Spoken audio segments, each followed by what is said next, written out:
Okay, folks, so this is lesson 82, sequence day 1. Obviously, there's a ton of notes here and then a short amount of actual practice with it. This goes right after 82 OOC, which is the added class notes, which is the notes that have acted like the review from what you did back in Algebra 1. Now, when you're talking about sequences, we're talking about a situation where it'll follow a pattern here. This pattern, this is a +5. This is an arithmetic sequence where everyone is +5. And we start talking about basically just a function, f of n, where we're going to do the same thing. So f of 1 would be 10, f of 2 would be 15, etc. And as you go down, we get to the explicit formula here. And if we notice that any value here, f of n, is 5 times n, so in this case, +5. So 5 times 1 is 5, plus 5 more is 10, right? 5 times 2 is 10, it's 15, etc. That basic understanding of what's happening with a sequence builds off of what you did previously, and it actually will help when we move forward and look at the next part. All right, so as we look at the sequences, excuse my hand for a second there.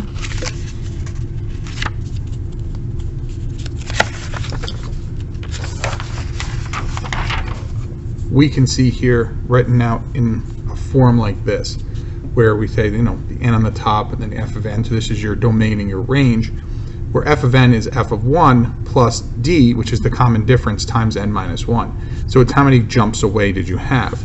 Thus, my explicit formula, f of n, is 10 plus 5, n minus 1. Now, we have talked about that being a sub n equals 10 plus, where 10 is a1, and this is d times n minus 1. Right? In general, it looks like this.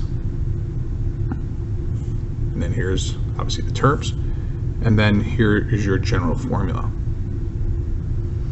All right? So now what could happen is we could say, well, what happens at when n is 100? So it's the 100th term. F of 100 equals 10 plus 5 times 99. So your answer is 505. All right, let's look at another sequence here. First term is 3, second term is 6, 12, 24, 48, 96. Now what's happening here is that it's going times 2, this is times 2, times 2, times 2, times 2. And now we are no longer adding, so it's no longer arithmetic. Now it is geometric, and you have the curve of the line going up. Okay? This is written as an explicit form. A sub n is 3 times 2 to the n minus 1 power. That was how you would write it when we were back in Algebra 1. And we'll still write it that way here. And that's your subscript notation. As a function, we would write f of n equals 3 times 2 times n minus 1, where 3 is your a1 and 2 is your common ratio. Now remember, here it's the same ratio that exists between them. It's all it is times 2, times 2, times 2, times 2, times 2. Where previously, in the other question over here, plus 5, plus 5, plus 5, plus 5. Common difference, different than the common ratio. Okay? If your sequence is geometric, remember that the pattern is going to be a multiplication pattern, and then it might take a little more work to kind of see where things are going depending on what's happening in the sequence, whereas it's much easier sometimes to see the arithmetic, which is literally just adding the same number on. So if we look here, right, you say 3, 6, 12. So what I always want to say to myself is, okay, how do I get from 3 to 6? Well, I could add 3 or I could multiply by 2. I don't know anything yet. How do I go from 6 to 12? Well, I could add 6 or multiply by 2. Well, since this was add 3 and that's now add 6, that means I can't do that. I can't add 2 different terms or 2 different common differences. So it's out. So what I have here is times 2, times 2, times 2. So that becomes my common ratio, my R, right? And then as I go, well, this is 2 to the 0, 1, 2, 3, 4 power. So f of n equals 3 times 2 to the n minus 1 power. So when you plug f of 1 in, that becomes 2 to the 0, which becomes 1, 3 times 1. Obviously down here, here is our general form, and here's our explanation of our general form.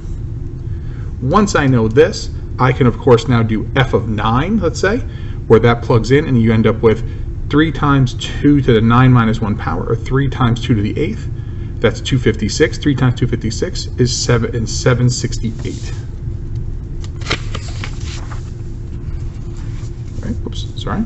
Now we have a different type of sequence, and this is where things are going to be a little different. We have not seen this type of sequence preview. I mean, maybe you have, but not anything where we've actually done any work with it.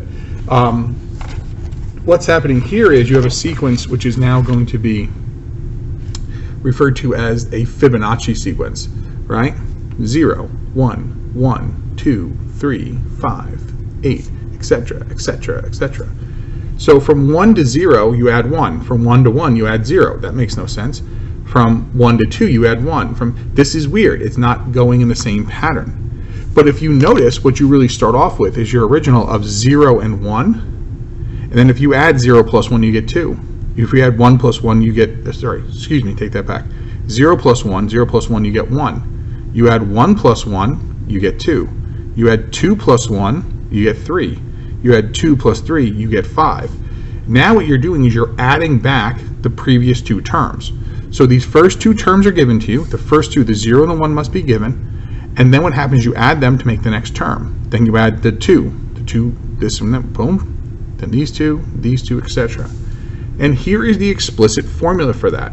Okay, f of n such that 1 plus the square root of rad 5 to the n power minus 1 minus 5 to the rad power. So notice there's a plus here and a minus here. And then here's 2 to the n power rad 5. Now, what you're going to notice about the Fibonacci sequence is that it appears to be exponential, right? It appears to be exponential because it has a curve, okay? The problem is that there's no exact formula to actually go through and do, exact base, I should say, to go through and do this, because we're talking about irrational numbers inside here, irrational number down here. So we estimate this with f of x equals 1.6 to the x power. It's not an exact match, but it'll give you the idea of what's actually occurring.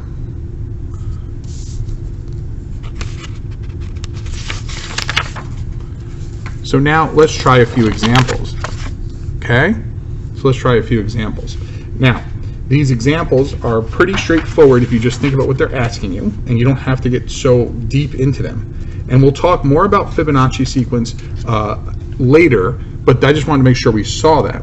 An arithmetic sequence has a first term of 8, so here's my A1, and has a sixth term, this is A6, of 38.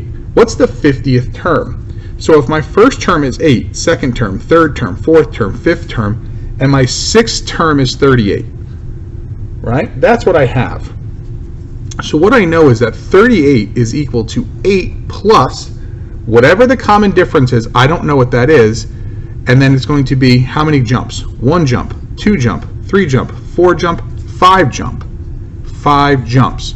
I will apply plus D 5 times to get from 8 to 38.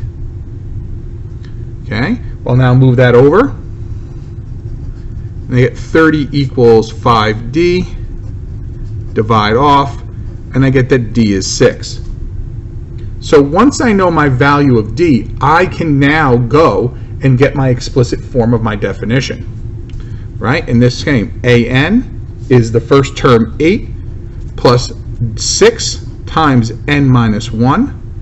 They would like the 50th term, so I'm just going to put here f of n because we know the same thing.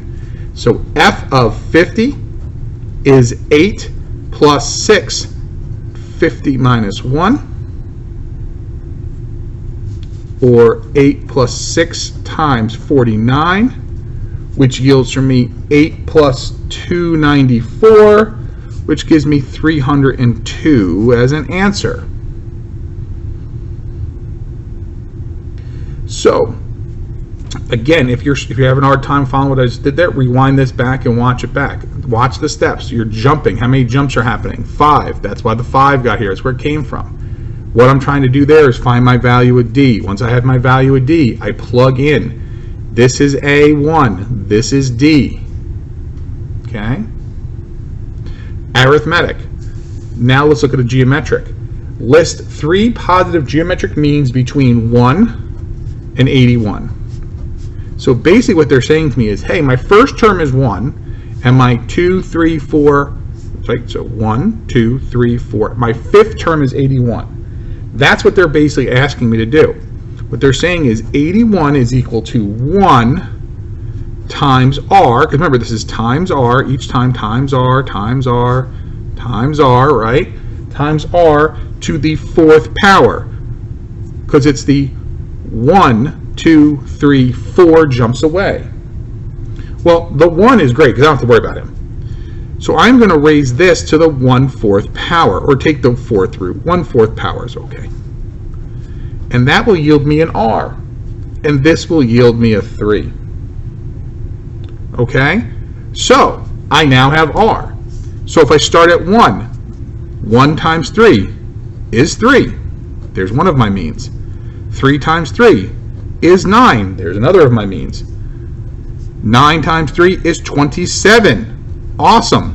There are my 3 means that exist, my geometric means that exist between 1 and 81.